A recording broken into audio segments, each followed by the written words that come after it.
Good morning. This is Jason Dean coming at you again for another Film Fanatic show. It is 10:33, December 21st, getting really, really close to the big day known as Christmas. So, I hope everyone's looking forward to Christmas. I have to do some stuff before Santa Claus comes, but I'm starting to get in the mood. I'll be doing my yearly or annual Christmas special. I always do seasonal shows around the holidays. I always do like a Halloween, of course, which is probably the biggest one. I do always do a Thanksgiving show. That's always a little bit more tricky as far as just talking about movies because there's not a whole lot of films tied to the holiday. There are a few, obviously, but with Halloween and Christmas, it's a no brainer. I mean, there's an endless sea of movies to choose from. So I usually do that on Christmas Day. So I might even do a Christmas Eve special. But I do love. I've always loved the Christmas holiday. I always get into it, but I always get into it kind of late. Probably next week it will hit me. I have a bunch of time coming. I have about a week of vacation coming up for Christmas break and then going into the new year.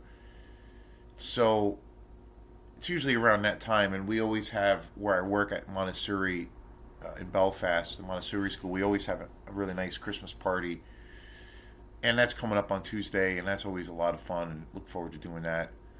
And then that's kind of the start of the vacation. Monday tomorrow is my last day for the rest of the week, which is pretty wild. So I have a bunch of time off, and then just coming out of the weekend. And I had to take Friday off because I had a show in at Hey Sailor, and that was a lot of fun. We had a show on Friday night at Hey Sailor with it was Quantum and Travis Lloyd, and that was such a blast. I was a little worried in the beginning because the weather was so shitty out, and I knew of a few friends that were planning on coming, but then they they opted out because of the weather and stuff. So I was a little bit worried that that anybody was going to show up. Because it's a challenge anyway getting folks to come out to shows. So I was a little bit worried about that. But by around 4 or 5 o'clock in the afternoon, when I was there at Hey Sailor setting up, and Travis was there, we were getting set up and getting ready for sound check. It got really nice out. The weather totally calmed down. The winds died down, and it stopped raining, and it was warm out. So ended up by about 6 o'clock, it was like super nice out. It was crazy. But we ended up having a lot of people show up, and it was really great. I had told some other friends about it that I actually had kind of forgotten about because I had been, I was pretty busy like promoting the show and getting ready for the show. And so I kind of forgot about it, but then they all showed up, and I was like, oh shit, so it was really cool. And then Travis had a bunch of coworker friends show up, and then just some friends, so that was really nice. And so we're looking forward to doing some more shows together, definitely, because he's a super talented guy, really cool. It was our first time doing anything like this together, and he was great. It was an awesome experience, and thank everybody who showed up. And anyway, and then last night I'm in the midst of uploading a video, but last night I went to see the Christmas classic Eyes Wide Shut, the last great, unfortunately, the last film of Stanley Kubrick's amazing, amazing career. My favorite director of all time. And they had a special, the wonderful folks at Waldo After Dark at the Waldo Theater had a special screening of Eyes Wide Shut last night at the Waldo Theater, and it was awesome. It was amazing. It was a brand new Criterion collection of the film that was re-released and kind of remastered, and it was great. There's a little bit more. You get to see a little bit more of the nudie orgy shots, which was cool. Fantastic. So I just uploaded a video, or actually, I'm in the midst of uploading that video. I did it. I came home I came home last night. I typically don't do reviews like there's a big thing, a big trend on YouTube or in the YouTube world for film guys and girls who have their channels, where a big thing is the out of the theater reaction. A lot of people will do that. They'll see a new release and they'll come straight from the theater, and they'll even get in their car, turn on their phone or their computer, and do a review, or sometimes right in the lobby. And it's like the immediate kind of reaction, and which is cool. Like I do check out those videos because I do think your first impression is, for the most part, pretty accurate and pretty spot on. But it does change, it does shift. So I generally don't do that because, especially when it's a brand new film that I've never seen before, I like to kind of let it simmer, because I do feel that if I'm thinking about it 24 hours later and I like want to talk about it the next day or the next night, that usually tells me that I really enjoyed the experience. And then, so I'll probably write, do a real positive kind of review or talk on that movie, obviously. But if it goes the other way of where I just kind of like forgot what I experienced and it's not really like on my mind, then it will go the other way. So, but when it comes to certain movies, like recently I also had another really cool movie experience, and I uploaded that show. Went to Bangor to the Red Rabbit Bazaar venue where they have this really cool thing that they started called the Film Club, and they showed Black Christmas 1974, which is a classic, and it was a really fun experience. So I saw that this week, and then Eyes Wide Shut, and both of those movies I've seen so many times, and they're favorite movies of mine. And it was interesting seeing it in a different setting, seeing it on the big screen. So I did a review of my whole experience for both films right as after I got home, because I was pretty jazzed. I was pretty pumped after I got out of the theater. So I had a little bit extra energy, even though I was kind of tired. I didn't sleep so well Friday night. It's very hard for me to sometimes sleep after a gig. I don't know why. It always happens. It's usually really hard for me to turn off my brain. That's one thing that is a thing I don't like sometimes. It's gotten better, but it does kick my butt a lot. And it's funny how it happens, but I generally have a hard time sleeping after a gig. Like I'll stay up too late, or I'll stay up late because I'm kind of jacked up with energy after a gig, and then I get up too early in the morning. I can't sleep in because I'm still kind of weird wound up. So then I end up getting up too early, and I can't go back to sleep. And then so that's when I'm busy that happens, and it's kind of like it's kind of a weird drag, and it kind of sucks, but. So that happened to me yesterday, and I slept pretty good last night. But, so I did shows, reviews, and talks on both movies as soon as I got home. And that's really because, the exception, that those experiences are exception to the rule, because I've seen both of those movies, a shit ton of times, especially Eyes Wide Shut. And Black Christmas is definitely is pretty much up there too. So very, very cool. Very, very cool. Great film going experiences this week. And I've been recovering, aside from those two really awesome experiences. I've been covering. I went and I've been doing. I think it's. This is my fourth video, kind of on the series. I got I got 4 movies a couple of weeks ago at Opera House Video. They had a really great sale. And it was very surprising too. It was they were just selling DVDs unopened DVDs, unused DVDs, and they were selling them at varied prices, mostly cheap. And I try to stay away from buying DVDs just because I still, as I mean, I do, I buy, I've bought so many Blu-rays in the last few years, and that's mostly what I buy. But I still, I started collecting movies, um, probably in my late 20s or in my 20s. Like I started when I got out of college. A few years after college, like I'd always loved movies, but maybe about 5 or 6 years after college, I started getting pretty serious, and I started buying DVDs. That was the time too when DVDs were, in the early 2000s, late 90s. DVDs were, kind of the shit. They were this brand new thing, and I was watching a ton of movies, and I started buying a lot of DVDs.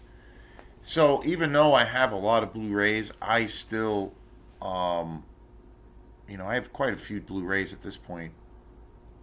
But my DVD collection is still much higher compared to my Blu-rays because just because of the time, on how long it's been. So, that's so I try to stay away mainly because Blu-ray overall is, just superior quality. But I will say that these movies that I got, which I was so surprised, I got four incredible horror exploitation movies that were all unopened, and the quality of all of these movies was kind of amazing, and I was really impressed. So when I see things like that, I'm gonna obviously snag them up.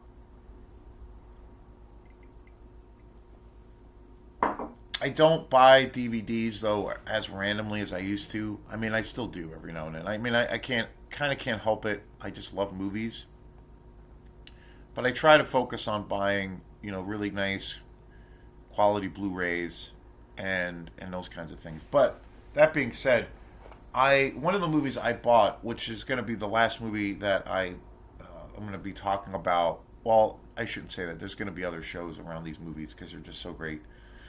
But the last full movie review here that I got was a movie I had never heard about, never saw. And it's a DVD, really really great quality. The Vampire Happening. I mean, look at that. Look at that cover. It's amazing. Filled with torture chambers and man traps. I mean, look at. And this movie is absolutely terrific. It came out in 1971. It was directed by Freddie Francis. Never heard of this movie. And it's a full-on vampire horror exploitation movie to a T. This movie's fucking awesome. I never heard of this movie. I got it for I think it was like $6 or $7. It was super cheap. Again, all of these movies were sealed. Never heard of this movie. It's whacked. This movie's pretty whacked. It's very when I was looking up this movie, because again I never heard of Freddie Francis as a director, and I never heard this movie, but I was just sold on the cover and the description on the back. And it's kind of, when I look it up online, or when I looked it up online, it's kind of labeled as like a horror comedy. And it is super funny. It's kind of got this operatic kind of vibe to it, because there are all of these scenes where there's like this giant kind of feast going on, and there's a whole like scene where it involves all of these like clergymen, men in the priesthood, that get turned into vampires, which is just totally wild.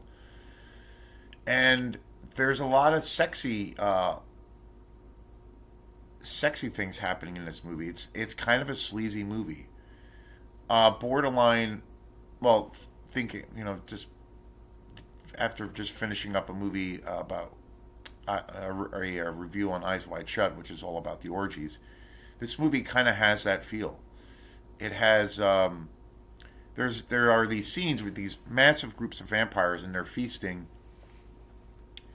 and it's very blasphemous because it does play into like the Catholic Church and these group of these clergymen all like turning into vampires.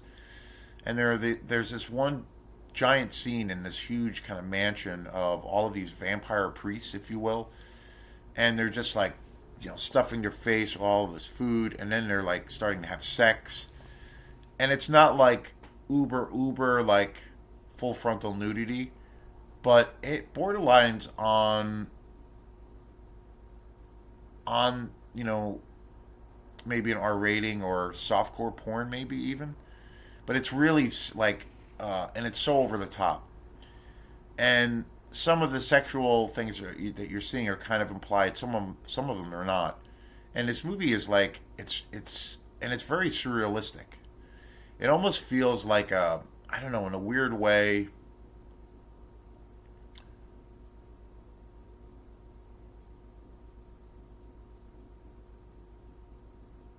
like a little touch of like Caligula and like a little touch of like Fellini. Like it has a little bit of a Fellini vibe because it has a very there's a lot of surrealism in this movie, but then it's like uber goofy and super campy and like really cheesy.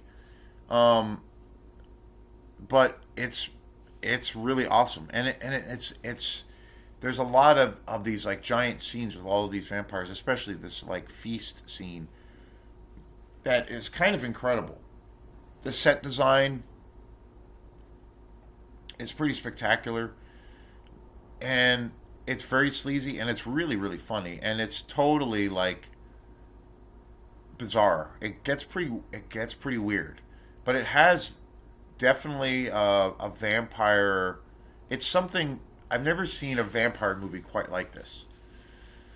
Again, I'd say it has a like the influences or what this movie made me think of. Like I feel like it has a little bit of that kind of debauchery element, like from Caligula, the surrealness of like a Fellini film. Um, this movie also reminds me of The Fearless Vampire Killers by Roman Polanski, which is a masterpiece, which is a vampire movie, and it's very funny, but it's kind of got this really cool gothic feel. This definitely has that. It's like a combination of all of those things. At least that was my first impression. I'd only seen this once. I just watched this the other night, and but much more low budget and much uh, I guess I guess shittier, and meaning that you could tell that these actors were probably.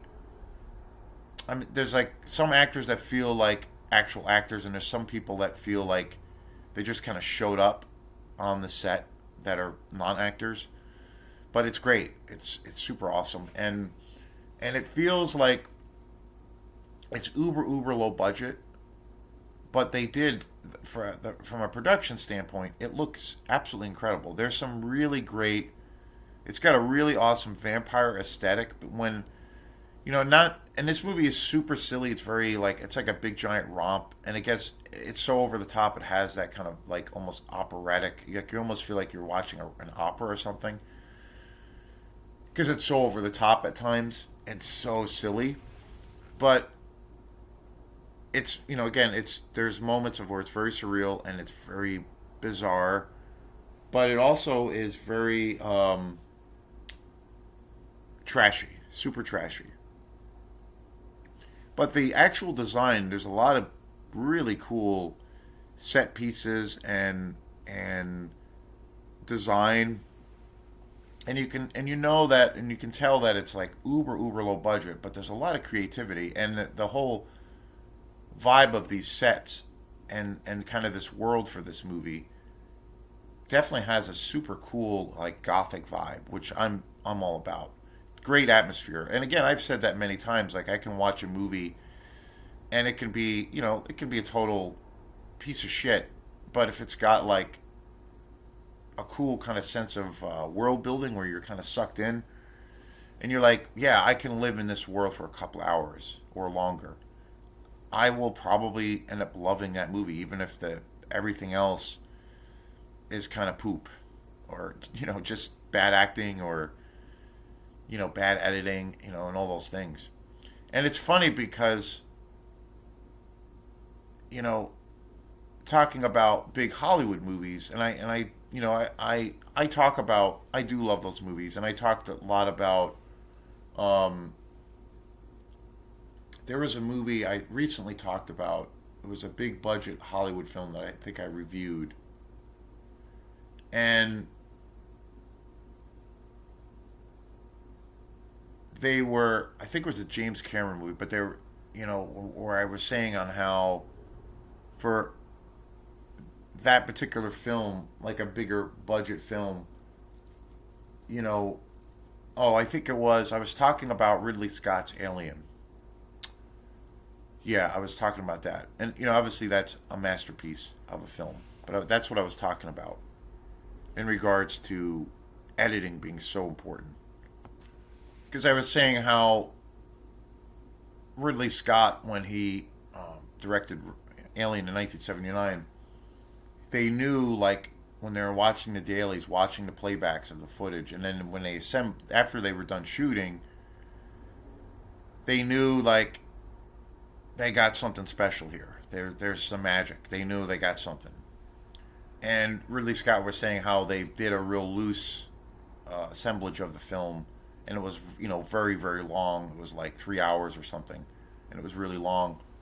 And they showed it to some of the executives, and I think they even did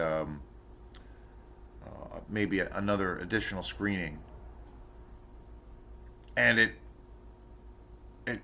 the reaction from everyone was terrible. People didn't like the movie at all, even though they knew, watching the dailies, they got some seriously, amazing looking shit here, and they knew, like, this is gold. But they said that watching it all together, it never really told a cohesive story. It didn't work, and people thought it was, at the end of the day, that it was really boring. So then they sacked all of what they were doing and restarted with the editing process. And Ridley Scott was saying how, you know, they had to, like, really rethink of how to edit the film because it wasn't working. Even though everything looked fantastic and the performances were fantastic, it just didn't work.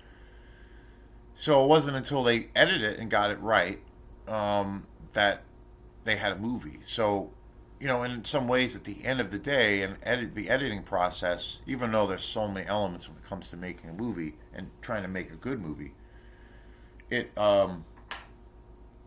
it really comes down to what you do, as far as assembling it to tell the story. But, in regards to, like,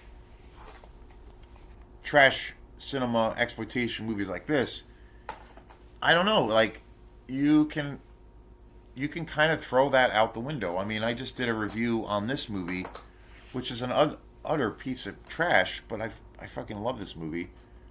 Death Nurse. I just uploaded a show on this. This is just a killer slasher movie from '87 I've never seen, and it's total trash. It's even trashier than I would say. Technically, The Vampire Happening is a better made movie, but you know, but in comparison, the idea about that precise editing and everything's got to be tidy and you got to really hit all the marks. I feel like in this world of exploitation, it's more like, I don't know, like the punk rock mentality. It's like kind of not giving a fuck as far as, like, well, a lot of these movies they wouldn't, they would shoot anywhere they would want that they could.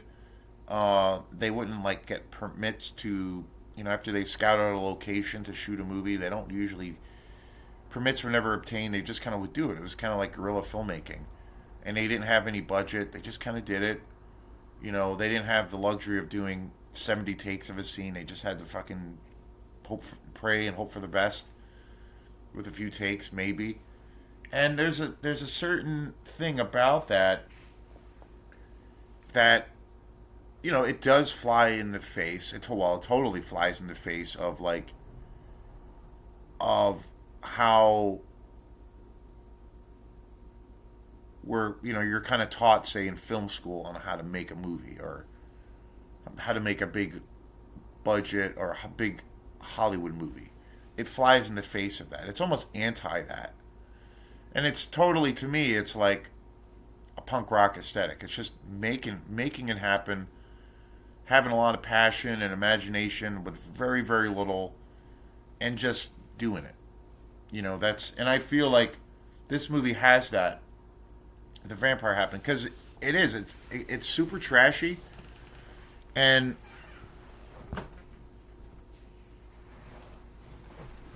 you could tell, like, not obviously not a very big budget, but they did so much for so little, and there's so much imagination, which is so cool, and it's just a real great romp. It's just a whole lot of fun, and in this world of this film, The Vampire Happening, it totally works. Like, it totally works. Like, because it's just it's so ridiculous. It makes for ultimately such a fun ride, and that's what it's about.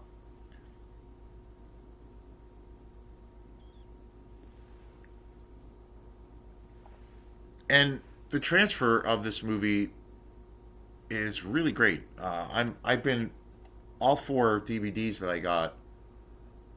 The quality is amazing. I was really, really impressed and surprised. The one that I was the biggest the thing that was the biggest surprise for me was buying those two movies, Axe and